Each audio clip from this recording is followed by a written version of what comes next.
Paglabas nga ng chapter 1095 ang tanong nga ng marami sa atin, ano nga ba talaga exactly ang nangyari sa God Valley incident? Since maraming clue nga ang nadagdag, gaya ng mga karakter na present sa oras na to at kung ano ba exactly ang ginagawa ng mga Celestial Dragons. Kaya naman ang isa nga sa tanong nating mga fans ano ba talaga ang nangyari dito na ang naging resulta yung pagkawala ni Rax Disebek pati na yung mismong isla ng God Valley. Bali sa video nga na to kukunin natin ang lahat ng clue sa pangyayari na to. Lahat nga pagsasama-samahin natin at tutuklasin natin kung ano ba talaga exactly ang nangyari sa God Valley incident. Kaya naman kung handa na nga kayo game umpisa na natin itong topic natin. Sengoku-san, Rox ってそうか。運命の事件は38年前ゴッドバレーで起きた。もう一つは天竜人を守ってしまったこと。ウエストブルーの酒だな。俺の故郷の酒だ。飲んでくれ。ゴッドバレーにて天竜人とその奴隷たちを守るため、そこに居合わせたガープとロジャーが手を組み、ロックス海賊団を打ち破った事件。それがゴッドバレー事件だ。So ang unang ang clue na pag-uusapan natin related kay Saint Figarland Garling. Base nga sa chapter 1086 sinasabi nga na itong si Garling daw dating kampiyon sa God Valley. Ngayon sa latest chapter nga ng manga magkaka-idea na tayo kung saan nga ba naging kampiyon itong si Garling. At yan nga sa ginawang hunting tournament ng mga Celestial Dragons sa God Valley. Since technically nga nawala na yung God Valley simula nung God Valley incident. Bali in chapter 957 naman napag-alaman nga natin kay Sengoku na at some point daw during God Valley incident nakipagkampihan si Garp kay Roger. Bakit? Para nga daw maprotektahan ang mga Celestial Dragons pati na yung mga slaves neto. Meaning at some point din kumampi itong si Garling kila Roger at Garp since nasa side nga siya ng mga Celestial Dragons. At sino pa ba ang possible na makakaharap ni Garling kung sakali man at nasa side siya nitong sila Garp at Roger? Syempre si Whitebeard. Since yung idea nga dito yung nabanggit niya kay Shanks in chapter 434 na naaalala niya daw yung sugat niya sa tuwing nakikita niya itong muka ni Shanks. At dahil nga sa ni-reveal na sa latest chapter ng manga yung batang appearance ni Garling na in fact sobrang kamuka ni Shanks nagme-make sense na nga ngayon yung statement na to ni Whitebeard. Pero kung iisipin nyo guys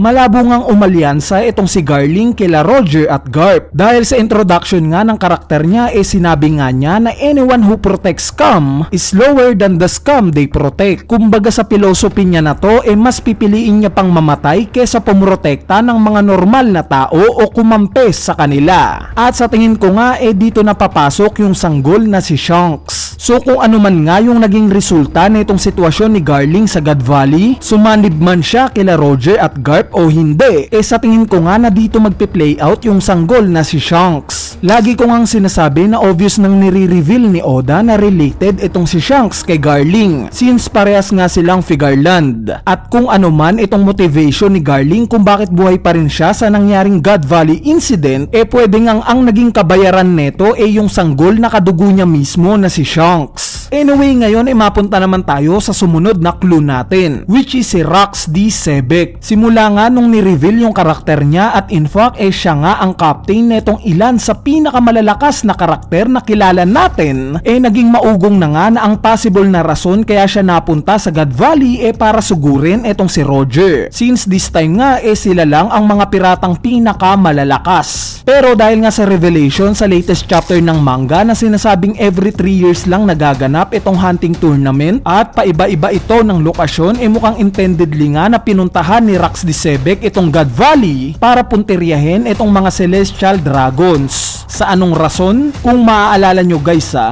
introduction nga ng karakter ni Sebek sinabi nga ni Sengoku na ang ambisyon daw nito hindi maging hari ng mga pirata, bagkos ang maging king of the world. At paano ba mangyayari itong ambisyon na to ni Sebek? Base nga sa Sin Misteli, which is yung kapatid ni Sabo, nalaman nga natin na para maging king of the world o hari ng buong mundo, dapat daw na ikaw ang nakaupo sa empty throne. Meaning ang target ni Rax di Sebek hindi kunin yung mga poneglyphs at puntahan ang Laugh Tale. Ang target nga na itong si Rax ang pabagsakin ang mga celestial dragons at umupo sa empty throne. At dahil nga sa every 3 years ginaganap itong pa-tournament ng mga celestial dragons, ang ibig sabihin lang na talagang pinupunterya ni Rax itong God Valley para sa event na to. Nang sa ganon mapatay niya itong mga celestial dragons. Yes guys, basically similar yung goal netong sila Dragon at Sebek. Ang pinagkaiba lang itong si Dragon gustong pabagsakin ang mga celestial dragons para lumaya na ang mga tao sa kasamaan at paghihirap. Samantalang si Sebek naman gustong pabagsakin ang mga celestial dragons para siya naman ang mag-take over at maging hari ng mundo. So pwede nating sabihin na possible na dito na-inspire si Dragon. Na-inspire siya kay Rax sa ginawa nitong pinagsama-sama ang malalakas na pirata para mapabagsak ang world government at ang mga celestial dragons. Na-inspire nga siya kaya niya binuo itong freedom fighters at eventually itong revolutionary army. So kung maaalala nyo sa isa sa mga videos natin, nabanggit ko nga na possible na na-inspire itong si Rax di Sebek kay Joy Boy o sa Sun God Nika. Since yung Jolly Roger nga ng flag niya somewhat similar sa appearance ng Sun God Nika, which is ito nga yung devil fruit ngayon ni Luffy at siya nga ang makabagong Joy Boy. At base nga kay Mihawk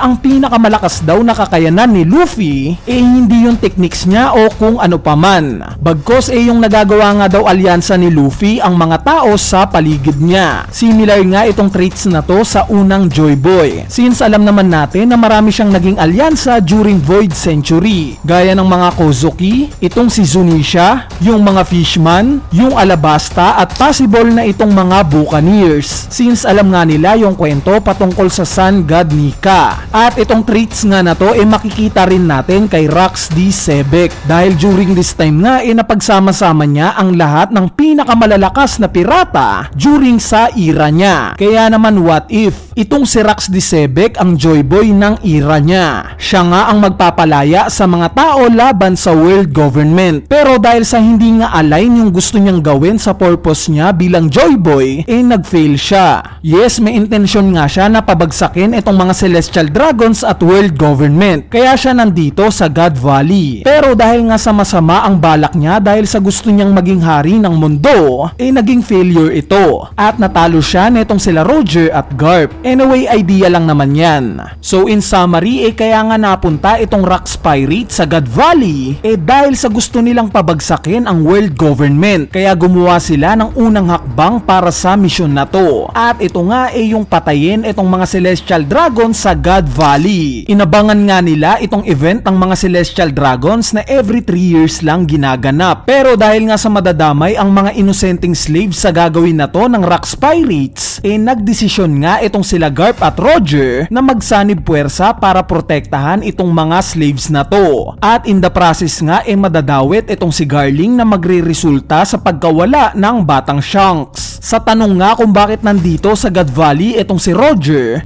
possible nga na may idea na siya patungkol sa gagawin ni Rax. At alam niya na matitrigger lang neto si Imu para sa isang malakihang great cleansing, which is mas marami ang mamamatay na inosenteng tao. Kaya no choice na siya kundi ang labanan at pigilan itong si Rax sa plano niya. Ang ebidensya nga dyan yung naging explanation niya kay Whitebeard. Sinabi nga niya during chapter 966, 26 years ago, na 13 years ago daw nalaman niya na hindi matatagpuan sa huling isla nasa New World ang Laugh Tale. Meaning kung 13 years ago ito during 26 years ago, ang ibig sabihin lang neto 39 years ago ito sa current timeline natin. At mas maaga nga ito ng isang taon sa God Valley incident na 38 years ago lang. Meaning posibleng ito yung nag-trigger kay Roger para pigilan itong Rox Pirates sa plano nila sa God Valley. Bali ayan na nga yung theory natin patungkol sa nangyaring God Valley incident. Teka, kayo ba? Ano bang idea nyo sa possible na nangyari sa God Valley incident? Kung may idea nga kayo, i-comment nyo na yan sa ating comment section sa ibaba. Anyway, ayan na nga yung topic natin patungkol sa God Valley incident. Sa mga hindi pa napapanood itong dalawang video natin patungkol sa event na to, I suggest na panoorin nyo na. Since ito nga yung ibang perspective sa kung ano ang possible na nangyari sa event na to. So yun lang, peace!